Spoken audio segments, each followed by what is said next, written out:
नमस्कार दोस्तों, स्वागत है आप सबका हमारे YouTube चैनल श्याम क्लासेज में। तो मित्रों, आज की हम बात करने वाले हैं कि राजस्थान में बजट पर जो बड़े-बड़े ऐलान हुए हैं, सब ऐलान एक-एक करके मैं पूरे इस एक ही वीडियो में बताने वाला हूं। दूसरा वीडियो देखने की आवश्यकता नहीं पड़ने वाली यहां पर, क्योंकि राजस्थान में बजट पर पहला जो बजट हुआ है, वो बड़े-बड़े ऐलान हुए हैं और राजस्थान के लिए बता रहा हूं मैं जितने भी ऐलान हैं वो सारे के सारे कि राजस्थान में किस-किस को क्या-क्या मिला है, वो सारी कुछ बातें करने वाले हैं और पूरी बातें एक ही वीडियो में सारी बताने वाला हूं। तो ध्यान से पूरा वीडियो देखिएगा जिससे कि एक-एक चीज़ आपको समझ में आ जाए और आपको पता चल जाए कि क्या-क्या राजस्थान में हुआ है पहले बजट में, ठीक है?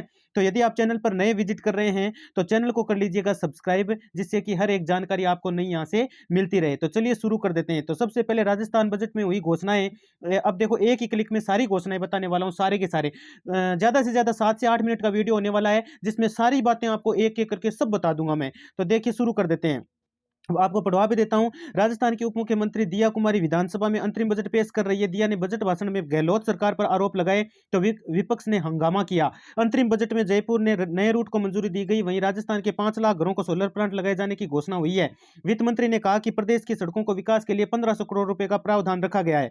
कितना? 1500 करोड़ रुपए का। वित्त मंत्री ने कहा पिछली सरकार की गलत नीतियों के फलस्वरूप विरासत में बड़ा कर्ज मिला है। कर्ज दोगुना होकर 5 लाख करोड़ से भी ज्यादा हो गया है। देश में पंजाब के बाद सबसे ज्यादा कर्ज पर हम हैं। पिछली सरकार ने 2,24,000 करोड़ रुपए से मात्र 93,000 करोड़ खर्च पूंजीगत व्यय के रूप में किया, यानी 60% कर्ज का उपयोग गैर पूंजीगत व्यय के रूप में किया गया। बजट में बीकानेर में अटल इनोवेशन सेंटर खोलने की घोषणा की गई है। अब देखो बीकानेर में अटल इनोवेशन सेंटर खोलने की घोषणा की गई है। तो एक एक चीजें वो सारी की सारी इस वीडियो में जानेंगे। अब खास क्या है, वो खास चीजें वो जान लीजिए जो कि आपके लिए महत्वपूर्ण है। ये वीडियो बहुत ज़्यादा महत्वपूर्ण होने वाला है आप सबके लिए, तो पूरा ज़रूर देखिएगा जिससे कि आपको हर एक बात यहाँ से पता चल जाए। जिसमें देखो मैं बताऊँ, बिजली, पानी, सड़क, शिक्षा, स्वास्थ्य फोकस रहेगा इन पर। हमारी सरकार का बहुत ही बड़ा फोकस रहने वाला है। सभी गरीब परिवार को 450 रुपए में गैस सिलेंडर दिए जा रहे हैं। इससे करीब 73 लाख परिवारों को राहत प्रदान की है। गरीबों को अन्नपूर्णा रसोई के माध्यम से 600 ग्राम भोजन देने का फैसला किया है। इसके लिए राजकीय सहायता प्रति थाली 17 रुपए से बढ़ाकर 22 रुपए की गई और इसे 300 करोड़ रुपए ज्यादा खर्च होंगे। ठीक है? मेडिकल और बुनियादी सुविधाओं के लिए 1000 करोड़ प्रावधान, सड़कों के लिए 1500 करोड़ की घोषणा। और पिछली सरकार ने अब जैसा कि मैं बताऊं जगह है, देखो लाडपुरा, नासिराबाद, डग, गोगुंदा, मालपुरा जैसे कई इलाकों के लिए राजनीति से प्रेरित होकर कई योजनाओं को लागू नहीं की। ऐसे इलाकों के लिए अस्पताल, कॉलेज, स्कूल खोलने और क्रमोन्नत करने के लिए 1000 करोड़ रुपए का प्रावधान किया गया है, जिसमें 2,000 करोड़ कृषि क्षेत्र के लिए राजस्थान एग्रीकल्चर कोष बनेगा। 20,000 फार्म पाऊं और 5,000 किसानों के लिए वर्मी कंपोस्ट फूड पार्क है और हार्टिकल्चर हब बनेंगे। 500 कस्टमर आपके हायरिंग सेंटर बनेंगे। किसानों को मुफ्त बीज दिए जाएंगे। देखो इसमें साफ साफ लिखा है, किसानों को मुफ्त बीज किट दिए जाएंगे और किसान क्रेडिट कार्ड की तर्ज पर गोपाल क्रेडिट कार्ड। अब देखो इसका नाम बदल कर क्या कर दिया, गोपाल क्रेडिट कार्ड। पहले फेज में 5 लाख गोपालक परिवारों को कर्ज दिया जाएगा। हर गोपालक को 1 लाख का कर्ज दिया जाएगा। ठीक है? जयपुर मेट्रो का विस्तार किया जाएगा। नए रूट के लिए डीपीआर को मंजूरी और सीतापुरा विद्याधर नगर के बीच रूट फाइनल हो चुका है। जिसमें बताऊं जोधपुर, कोटा, जयपुर 500 इलेक्ट्रिक बसें चलाई जाएंगी। देखो इसमें जोधपुर, कोटा और जयपुर में 500 इलेक्ट्रिक बसें चलने वाली है। अंतरिम बजट में 70,000 पदों पर भर्तियों की घोषणा हुई है। ओलंपिक में भाग लेने के लिए प्रदेश के लिए मिशन ओलंपिक 2028 की घोषणा की गई। इसमें 50 युवाओं का ओलंपिक में चयन के लिए ट्रेंड किया जाएगा। इसके लिए जयपुर में सेंटर ऑफ एक्सीलेंस बनेगा। बालिकाओं के लिए 25-25 करोड़ की लागत से सपोर्टर्स सेंटर खुलेंगे। हर जिले में रोजगार मेले और स्किल डेवलपमेंट प्रोग्राम लगाए जाएंगे। लाडो प्रोत्साहन योजना शुरू होगी। लखपति दीदी योजना के तहत 5 लाख परिवारों को महिलाओं की आय को 1 लाख से ज्यादा बढ़ाया जाएगा। देखो लाख परिवारों को महिलाओं की आय को 1 लाख से ज्यादा बढ़ाया जाने की भी घोषणा इसी बजट में की गई है। इसके अतिरिक्त राजस्थान में इकोनॉमिक रिवाइवल टास्क फोर्स बनेगी और मामलों के लिए देखो वेट के मामलों के लिए 31 जुलाई तक एनवेस्ट योजना चलाएंगे। वाहन कर से जुड़ी इन्वेस्ट योजना चलाई जाएगी। माइनिंग इन्वेस्ट योजना में ओवरलोडिंग कंपाउंड राशि में 96% तक छूट दी जाएगी। अब 96% तक छूट देने की बात हुई है। निवेशकों के लिए टोल फ्री हेल्पलाइन, सभी जिलों में 24 घंटे काम करने वाले आदर्श स्टेशन शुरू किए जाएंगे।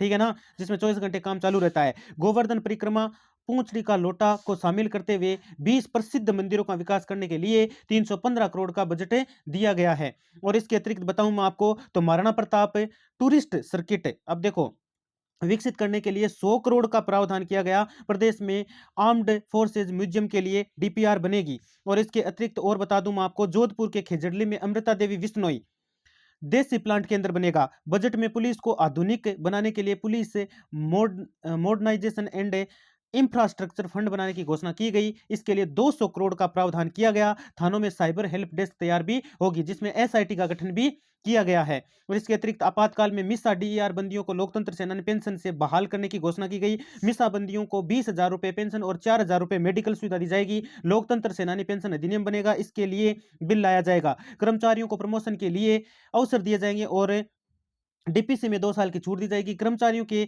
जीपीएफ की डिटेल ऑनलाइन दी जाएगी। वहीं उनके रिटायरमेंट के दिन ही पेंशन से जुड़ी मंजूरियां लाएगी। पेंशन को घर बैठे लाइफ सर्टिफिकेट ऑनलाइन जारी होंगे। और अगले साल से आशा सहयोगी, आंगनबाड़ी कार्यकर्ता, आशा सहायिका और पंचायती राज कर्मचारियों मानदेय में 10% बढ़ोतरी की जाएगी। अब इसमें देख लीजिए 10% बढ़ोतरी इनमें की जाने वाली है। ठीक है। और महिला हेल्प डेस्क बनाई जाएगी और नारी निकेतन में सीसीटीवी लगाए जाएंगे। हर जगह सीसीटीवी होगा नारी निकेतन में। इसके अतिरिक्त सामाजिक सुरक्षा पेंशन 1000 से बढ़ाकर 1150 की गई। जैसा कि आपको पहले भी बताया था मैंने, 1000 से बढ़ाकर 1150 की गई। मैंने कहा था ना पेंशन अभिवृद्धि तय है, तो वो तय हो चुकी है। और लिए 1800 करोड़ का वित्तीय प्रावधान भी किया गया। स्ट्रीट वेडर्स मजदूरों के लिए मुख्यमंत्री विश्वकर्मा पेंशन योजना शुरू की जाएगी। इसमें 100 रुपए तक मासिक प्रीमियम देना होगा। इसके बाद 60 साल पर 2000 रुपए पेंशन मिलने वाली है। इसके अतिरिक्त 60 से 80 साल तक के वरिष्ठ नागरिकों को अब रोडवेज में आधा किराया लगेगा।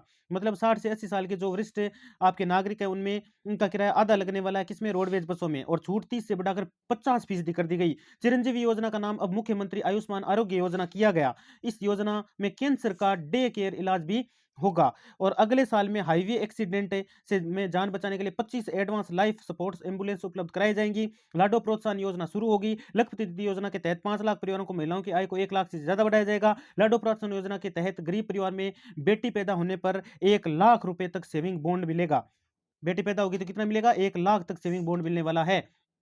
इसके अतिरिक्त पीएम मातृ वंदना योजना तहत महिलाओं को पहले प्रसव से 5,000 से बढ़ाकर, यानी डिलीवरी के समय 5,000 से बढ़ाकर अब 6,000 रुपए कर दिया गया। पहले 5,000 थे, अब 6,000 कर दिया है। इस पर 90 करोड़ का खर्च होगा। हर ब्लॉक स्तर पर एक आंगनबाड़ी केंद्र को आदर्श बनाया जाएगा। इस पर 20 करोड़ खर्च रुपए होने वाले हैं। 20 करोड़ रुपए खर्च होने वाले हैं टोटल के टोटल। ठीक है मित्रों, तो सारी जानकारियां मैंने इस वीडियो में आपको दे दी है। जो बजट में आपके ऐलान हुए हैं, जो भी घोषणाएं हुई है अपने राजस्थान के लिए, वो सारी एक ही वीडियो में मैंने बता दी है। मुझे नहीं लगता कोई दूसरा वीडियो देखने की आवश्यकता यहाँ से पड़ने वाली है।